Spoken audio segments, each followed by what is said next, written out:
on se bat, on défend notre école publique dans notre milieu rural. Et du coup, oui, on a bloqué... Hier soir, nous avons bloqué le rond-point d'une commune. On était une centaine. On a besoin de services publics. On a besoin de services publics partout. Qu'on soit dans un village, dans un petit village, ou dans une ville à taille importante. Les services publics, c'est la garantie de l'égalité de droit dans ce pays. C'est la garantie que chaque enfant puisse avoir accès à l'école partout où il habite.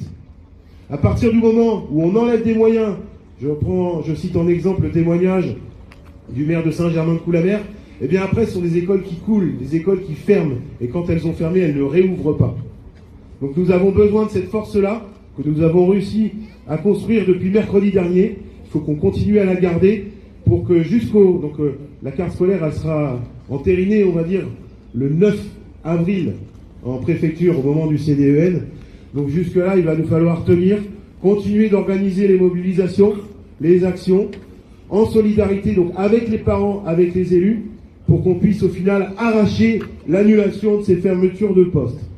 Et je conclurai pour dire un mot du poste d'infirmière scolaire qui a été supprimé dans notre département. Nous sommes allés le 10 mars dernier au ministère, une délégation de Force ouvrière, en tout cas de la Mayenne.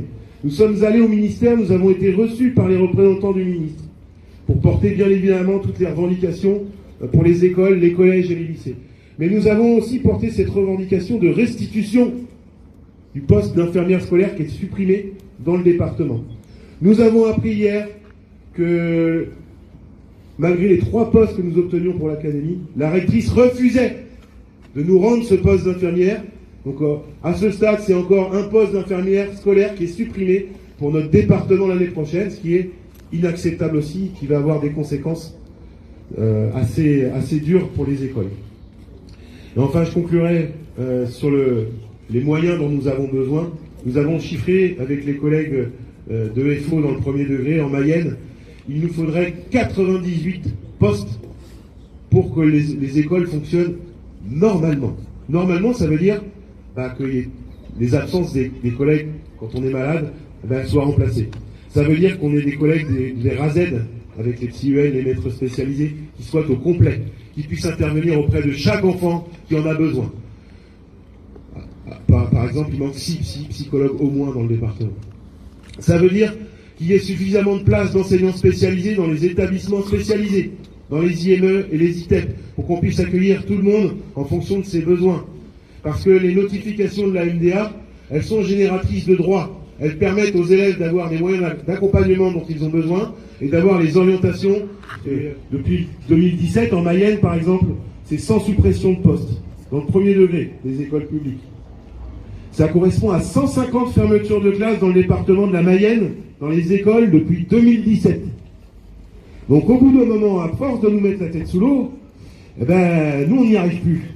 Et je pense que là, il va falloir qu'on relève la tête tous ensemble, qu'on arrête de subir et qu'on exige l'annulation de ces suppressions de postes. L'école, elle ne va pas pouvoir tenir comme ça. C'est ce qu'on aurait voulu dire aussi au DAZEN ce matin et que nous n'avons pas pu faire. Donc comme je le disais tout à l'heure, le directeur académique, comme il a du temps ce matin, il refuse de recevoir les délégations de parents, il refuse de recevoir ce matin les élus, il refuse de recevoir les enseignants pour qu'ils puissent lui exprimer les revendications légitimes que nous portons aussi aujourd'hui. Quand nous sommes en grève, c'est un sacrifice pour nos conditions de travail et les conditions d'accueil de vos enfants. Dans ce cadre-là, je crois qu'il va falloir maintenir le rapport de force. Je vois qu'il y a les collègues de Parnay aussi qui sont là, donc je les salue, pour qu'on puisse annuler toutes ces fermetures de classe. Il n'y a pas une école qui mérite plus qu'une autre de fermer. Toutes les écoles méritent de garder leur classe. Toutes les écoles qui ont une ouverture cette année, elles méritent. Donc la mobilisation paye. Le DAZEN, à ce stade, annulerait la fermeture de classe qui était prévue à Argentré. Le DAZEN annulerait la fermeture de classe qui était prévue à Saint-Ouen-des-Tois. Et le DAZEN annulerait la fermeture de classe qui était prévue à Évron. Donc ce sont 4 fermetures de classe qui sont aujourd'hui annulées grâce à la mobilisation aussi des parents d'élèves, des collègues avec leurs syndicats. Donc bravo, bravo pour ça. Ça veut dire aussi qu'il ne faut rien lâcher, que jusqu'au bout, on peut tenir et obtenir l'annulation de ces fermetures de classe. On est tous concernés. Les collègues de Cuillé, là, qui apprennent aussi l'annulation du projet de fermeture chez eux, ils sont là aujourd'hui. Donc il faut être solidaires les uns des autres.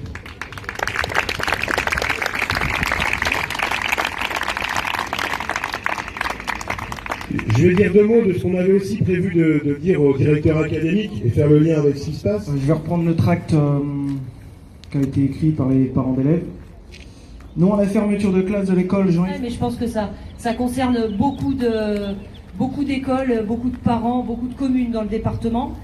Ils disent la ruralité est une évidence et la richesse est la caractéristique de notre département. Nos enfants ont autant le droit que ceux des villes d'avoir accès à un service public de proximité et de qualité. C'est un principe d'égalité républicaine.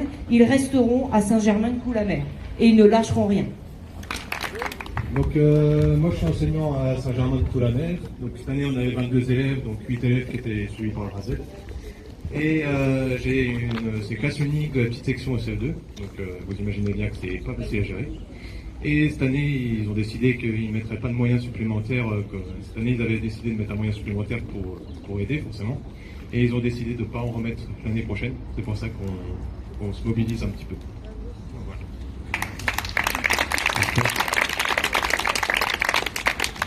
Alors, vous imaginez bien que toute la commune, et en particulier le conseil municipal que je représente ici en tant que maire, nous sommes derrière cette incompréhension-là. Quand je fais un petit peu, je reprends un peu le passé. En 2000, il y a 8 ans, on était menacé de fermeture. Nous avions 10 élèves.